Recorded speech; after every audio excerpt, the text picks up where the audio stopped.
Hello, madlang people, mabuhay ang Philippines. Ang Marites sa Philippines nga pala. Mayroong Epiplex na Yakult. Ito, bumili ako kahapon kasi ito naman lagi kong binibili kasi yung afam ko. Ito yung gusto niya lagi inumin araw-araw kasi maganda daw to sa katawan, nakakatanggal ng fats.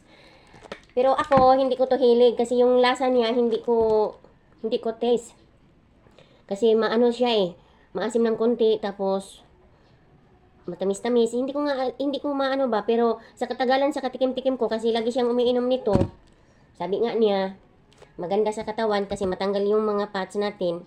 Ito, umiinom na rin ako. Kaya sa lahat ng mga marites diyan, subukan niyo na uminom ng ganito, o di ba? Kaya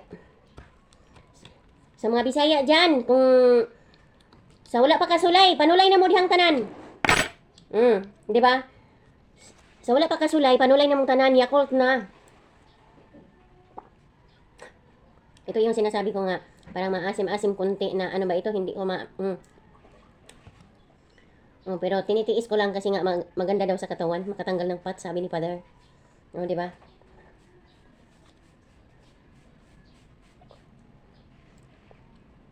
Kaya, sa tanang mga wa pa kasulay diha, panulay na mo. Yakult na. Di ba?